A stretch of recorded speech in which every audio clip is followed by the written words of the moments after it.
gente vai ver uma forma simplificada de calcular qual que vai ser a corrente de excitação em carga da minha máquina síncrona. Então, lembrando, né, que quando a gente estudou os diagramas fasoriais, a gente até consegue saber, dado uma tensão terminal, dado uma corrente, quando a gente calcula a queda naqueles fasores RA e A e JXS e A, a gente até consegue calcular qual que vai ser minha tensão interna, EF, ou seja, qual que é a tensão que tem que ser induzida pelo meu enrolamento de campo para chegar para que a máquina opere naquela condição de carga, com aquela corrente de armadura, com aquele ângulo de carga, né? Mas só que a gente também precisa saber qual que é a corrente de campo para que a máquina opere daquele jeito. E esse cálculo ele não é trivial, tá?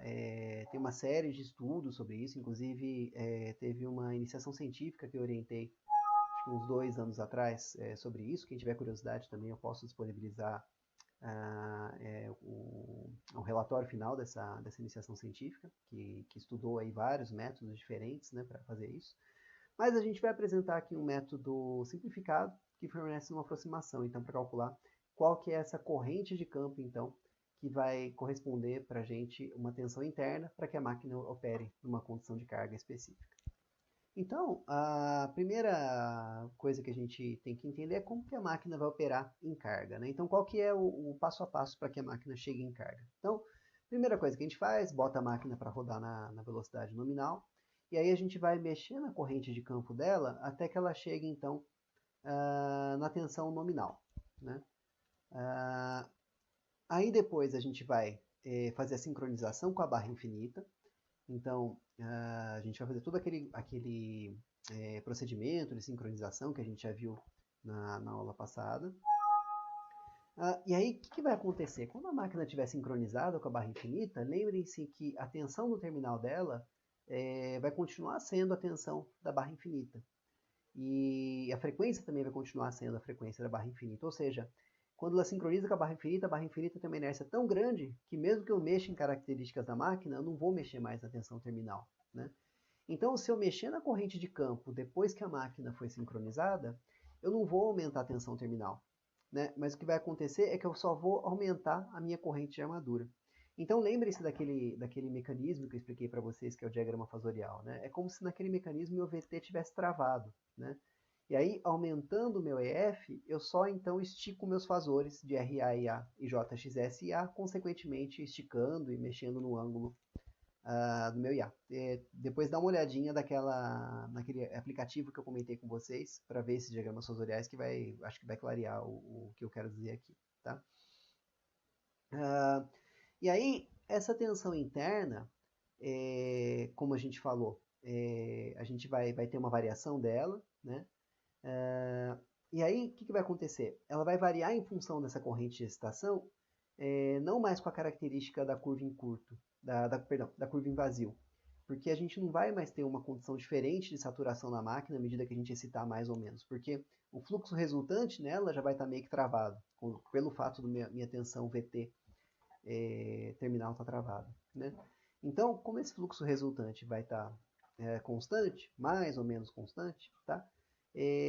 Quando eu fizer a variação da minha corrente de excitação, a minha tensão interna não vai variar mais seguindo aquela curva de saturação, mas sim uma reta, seguindo aproximadamente uma reta que liga a origem ao ponto da curva de saturação em vazio naquela tensão. Então a gente vai ver a figura aqui, vai ficar mais claro isso que eu estou querendo dizer, né?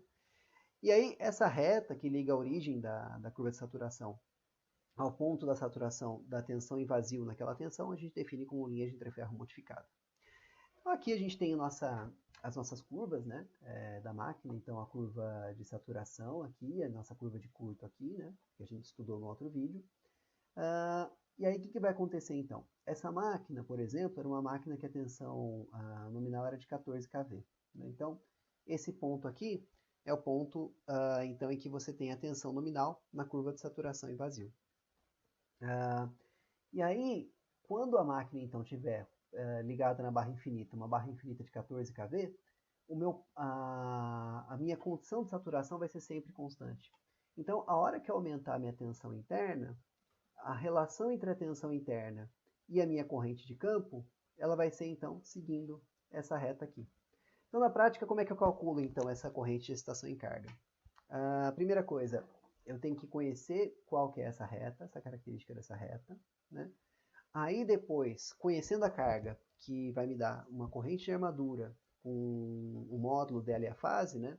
Eu calculo aquele diagrama fasorial, que dá para mim qual que é o valor da minha tensão interna EF induzida. Aí vamos supor que essa minha EF tenha dado aqui 15 kV, nesse caso aqui, vamos supor, 15 kV. Aí eu venho nessa reta aqui, acho o ponto de 15 kV e acho qual que vai ser minha corrente de excitação correspondente a esse 15 kV. Tá? Então, esse que é o procedimento simplificado, tá? Para cálculo de corrente de excitação em carga. Aí tem uma série de outros procedimentos, procedimento pelo diagrama de Pottier, diagrama sueco, enfim.